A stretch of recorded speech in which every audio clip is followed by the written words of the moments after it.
Do you need help protecting your finances as you enter retirement? David Dickens of KC Financial Advisors has got you covered. Welcome to the Cover Your Assets KC podcast.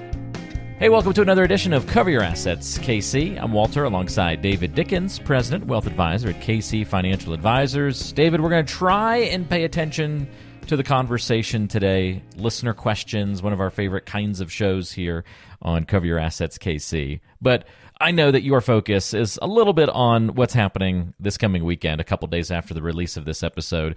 It's Super Bowl Sunday. And how about that? What a good time to be a Chiefs fan. Yeah. Because we've had some crummy times to be a Chiefs fan. Not just this year, but you guys have been raking it in the last couple of years. This is great. Yeah, 3 out of the last 4. And so who knows, but do you think they'll get the job done? Yeah, hopefully they'll get her done this year, so that'd be cool. Yeah, are you making any predictions? Do you think are they going to do it? Oh, absolutely. Okay, good. I don't think the Eagles. What else are you going to say if you're a Kansas City guy? the Eagles haven't, they haven't faced a really good quarterback that they've had to beat this season. That's actually what I'm thinking. And the last 2 weeks to get to the Super Bowl, that hadn't been anything for them. So who knows? Mm-hmm. But I think Patrick has probably, and Andy Reid probably have a few things up their sleeve. Yep. And I guess we're all going to find out on Sunday afternoon. I think that the Chiefs are battle-tested, and I think Mahomes hasn't been 100% in the playoffs since picking up that little injury, but now he's had 2 weeks to get things to clear out a little bit. I think he's going to be primed and ready. We got some receivers back. I mean, who knows what could happen? Yeah, I think it'll be a good game. I do hope. That's all I really ever hope for in the Super Bowl, right? Let's just not have a blowout. So exactly. Fingers crossed for that. But I'll be on board rooting for the Chiefs alongside you this time around, David. So. I love to hear that, Walter. Excellent. Well, hey, I know that probably our questions from our listeners today they're good ones. I know that, and I know they're probably all rooting for the Chiefs this weekend as well. So let's make it a super show leading into Super Bowl weekend. If you'd like to submit a question to be featured on a future show, you can do that online at coveryourassetskc.com or email David, and we'll put this in the description of today's show, ddickens@kcfa.com. We've got 4 good ones today. The first one's from Emily, David, and Emily says, I'm 60 and probably retiring in 5 to 6 years. Should I start converting as much of my IRA to Roth as I can? So, Emily, that's a really good question. I get this a lot in my office. So really, the only deciding factor, whether you're 60 or whether you're 45 or 75, really the only deciding factor when you're just trying to figure out whether you should convert IRA money to Roth money is, will my tax rate in the future, in retirement in your case, will my tax rate be higher or lower than it is today? And if it's going to be higher, then you should convert. This is not advice for you, Emily, because I don't know your situation. But you should convert all the money that gets you up to filling up that tax bracket, which is going to be equal to the higher tax bracket you're going to be in the future. If you're going to be in the same tax bracket in the future, but you're convinced that Congress is going to have to raise taxes to get rid of this $31 trillion of debt, then there's a good reason to do Roth conversions now. But if you're going to be in a lower tax bracket once you retire, then there's no need to convert because you'll pull money out of your IRA at a cheaper rate than you would be converting at today. So don't forget, all you're doing when you're doing a Roth conversion is you're paying taxes today that you would otherwise owe in the future, and then all growth and distributions in the future from the Roth are tax-free. So, Emily, for many people that I talk to, your window of doing a Roth conversion at a lower tax bracket than in the future is a lot of times not in your final years of working, because typically our salaries, our earnings go up and up and up until we retire. And a lot of times your last 2 or 3 or 4 years of earnings are your highest earnings. And that may or may not be you, but your window is usually not in those final years of work, but your best window for Roth conversions oftentimes is in your early years of retirement before required minimum distributions start. And at this point, that's age 73. Very good. That's an excellent question, Emily. Thanks for sending that one in. Do you answer this question a lot for somebody who's in their 60s versus maybe somebody in their 30s or 40s, David? Does age play a big factor here? It plays a huge factor. The one opportunity that somebody in their 30s or 40s might have is if they take a sabbatical year or they leave the workforce to go back to school, and all of a sudden they've got a nice little 401k that they had at another place. And now they've got a year or two where they're not really earning anything. Man, that is a sweet time to do a Roth conversion because you're paying 10 or 12% on the money that at some point in the future, you're very likely to be paying a lot higher tax rate than that. So there's always little quirky situations, but generally speaking, the time to do that would be, in your mid to late 60s, once you've retired, but you haven't ramped up your retirement income because maybe you're delaying Social Security or you haven't started required minimum distributions. Lots of opportunities, but you just got to make sure that the timing is right for you and your situation. Very cool. Thanks again for the question, Emily. Sparked some good conversation there. We've got one here from Michael. Michael says, I inherited some money from my mom when she passed away last year, and I just got a letter telling me that I have to withdraw some money from the account this year. What's that all about? I thought I didn't have to do that until I'm in my 70s. He must be referring to those RMDs, right? Exactly, those pesky RMDs with an inherited IRA. So the rules have gotten pretty complicated just in the last couple of years. So here's what it looks like for you. If your mother was taking required minimum distributions at the time of her death, then you must do two things. You have to take an annual distribution based on your age. So it'll be a slightly lower percentage, but you have to take an annual distribution and you have to have the account cleaned out by the end of the 10th year following her death.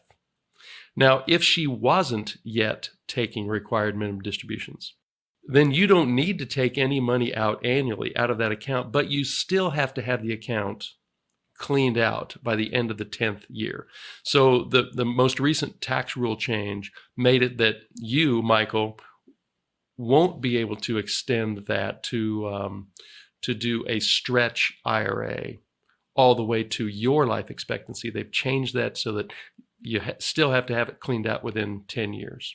And then the twist on you is whether you have to take a required distribution out each year. If she was, you do.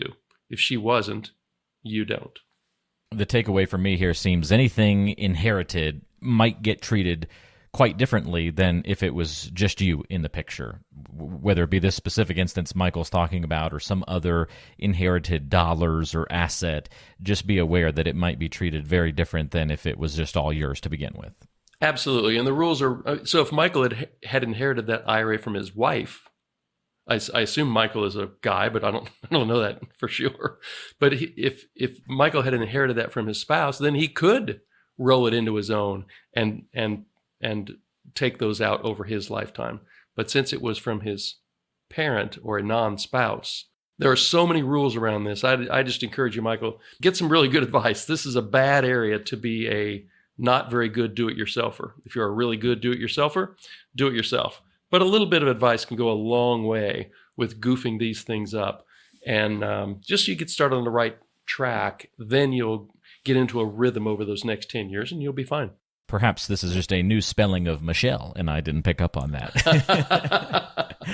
But no, great question, Michael. That's a good one. Appreciate that. Again, if you've got questions for David, you can call and set up a time to visit if you want to kind of work one-on-one on your situation, which people often do. 913-317-1414 is that number if you're curious. 913-317-1414 or online at coveryourassetskc.com. And there's contact info in the description of today's show so you can find it easily. Let's get to a question from Jacob. Jacob says, I'm interested in buying a rental property for some additional retirement income. Which of these options is better? Should I cash out investments and pay cash for the property? Should I take out a home equity loan to raise the cash? Or should I just have a mortgage on the rental property? Okay, so Jacob, you've asked a complex question, and I'm going to try to give you some pointers and some things to think about here. without giving you a specific answer because I don't know your situation. But one of the biggest benefits of owning rental real estate is the leverage that you get from that transaction, or in other words, borrowing to own. So I'm going to give you a specific example here in just a minute, but you ask about three different situations. So one would be let's say you're going to buy a $500,000 duplex. So you could sell $500,000 of stocks and bonds that you have. Hopefully, if it's in an IRA, you definitely wouldn't do that because that would be a taxable transaction. But let's say you had a brokerage account that had $500,000 of stocks and bonds in it. You could do that, and then you'd have no mortgage. I don't know of a home equity line of credit that you could, or a home equity loan where the lender will lend you money on your house to buy rental real estate. It might exist, but the ones I'm familiar with, that's one of the things that they preclude you from doing with the money. So that was the second thing you asked. The third thing was maybe I should just get a mortgage. So in that case, what you do is sell, say, $100,000 of your investments. You'd get a $400,000 mortgage, and then you'd get to expense that interest when you do your taxes each year. So there are significant benefits, I think, from getting that mortgage and leaving a lot of your money invested in those stocks and bonds you'd otherwise have sold. So I started the answer by saying that leverage is one of the biggest benefits of owning real estate. And here's what I mean. In case that's not obvious to you, here's what I mean. You have a $500,000 duplex. And let's say that over the next 5 years, that increases in value to $600,000. So you've made $100,000. In the first instance where you said, maybe I'll just sell the $500,000 worth of stocks and bonds and have no mortgage. Well, if you did that, your $500,000 would have grown to $600,000, and that's about a 20% gain over that 5-year period. Not too bad. But in the third instance you mentioned where you're going to get a mortgage, in that case, you only put $100,000 of money into this real estate, and it went from a value of $500,000 to $600,000. Well, you've got a $100,000 gain on the $100,000 you put into the property. Well, that's a 100% gain because you've still had the $400,000 invested in the stocks and bonds that you didn't sell because you got a mortgage. The leverage is awesome when the value is going up, and it's not so good when the value is going down.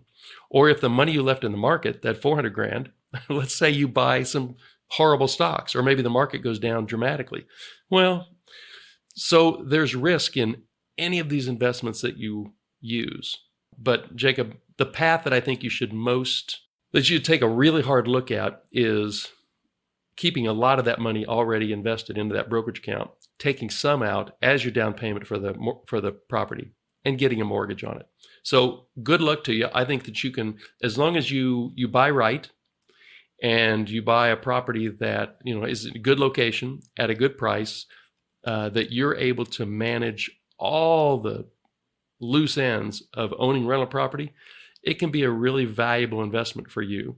And I just say good luck to you on that.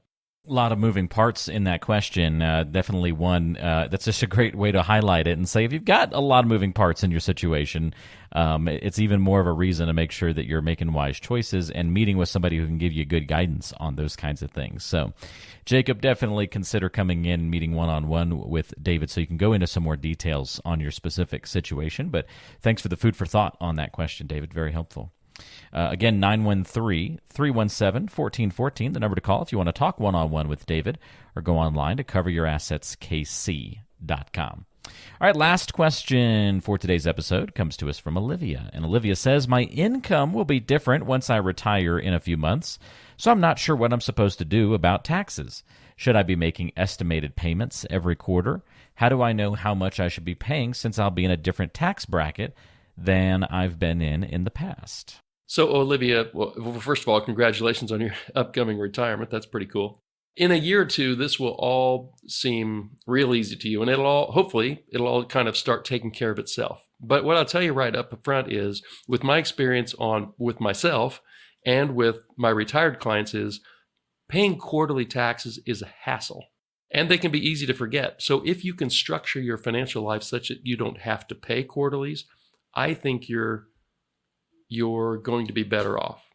So once you retire, you can set up your income such that you have taxes withheld from each payment, whether that's Social Security income, maybe you're getting a pension, even your IRA withdrawals from, TD Ameritrade or Schwab or whoever you have your money with. They'll withhold taxes before they send you your money each month, just like your employer did. And at that point, you're able to calibrate the amount being withheld such that you probably won't have to make quarterly estimated payments. The times when you might have to is if you have large amounts of interest income or dividend income that are outside of your IRA, 401k, 403b holdings. So, after your first year of retiring, whether it's partial or a full year, you'll have a pretty good idea of what your income will be in the following year. Your CPA, if you're do-it-yourselfer, a little trickier, but not a horrible what-if calculation. But your CPA, your tax preparer, whoever, they can give you a really good estimate as to what your next year's income is going to be and what your next year's tax liability is going to be and how to structure that withholding such that you are not messing around with quarterlies. So, Olivia, enjoy your retirement. I hope it's everything you think it's going to be. And with just a little bit of forethought, you can structure your income such that you're not messing around with quarterly payments.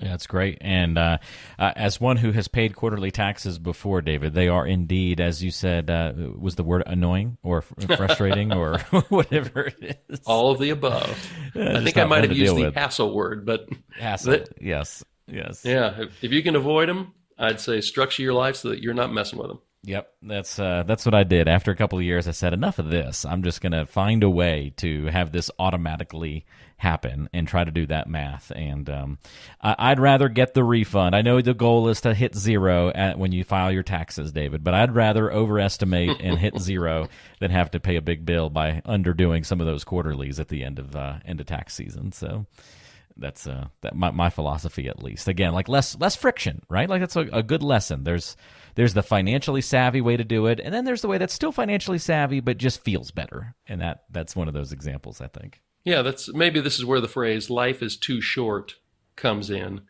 But sometimes your quality of life is more important than picking up the pennies, doing things that if I just did it a little bit differently, I'd make an extra $10. Honestly, over the course of a year, 10 or 20 or $50, it just doesn't. Enjoy your life. Set your life up such that my philosophy of life is many things you can get on autopilot. As long as they're not a significant financial disadvantage to you, put those things on autopilot so you get a chance to spend time with your spouse, with your family, with your friends, with your grandkids, whatever you do. But quality of life takes a lot of precedent, especially when you've worked your tail off for years and years and years. I'm not interested. I'm not going to be working that hard when I retire, picking up the pennies to make sure that I have every cent working for me. Not worth it. Very cool. I think we need to amend the old saying, don't sweat the small stuff, to don't sweat the small stuff and automate it while you're at it. And whether it comes to savings, paying taxes, all that kind of stuff, don't let that take up your mental capacity anymore. Spend your time on more important things. So really good question there, Olivia. You sparked some deep thought there. And thanks to all of our question askers today. Every couple of episodes, we drop in some listener questions like this. And if you'd like to ask David your questions, whether you want it featured on the show or not, feel free to reach out. Don't be scared. You can email David at ddickens@kcfa.com. Go online to Cover Your Assets, kc.com, or give a call to the phone number 913-317-1414. David, thank you so much for the help on the episode today. Go Chiefs, and we'll talk to you soon. Oh, man, let's just be talking about the big Chiefs victory next time we talk, Walter. You got it. I love it. Hey, thanks for listening, everybody. We'll see you next time right back here on Cover Your Assets, KC. Investment advisory services offered through ChangePath LLC, a registered investment advisor. ChangePath LLC and KC Financial Advisors are separate companies.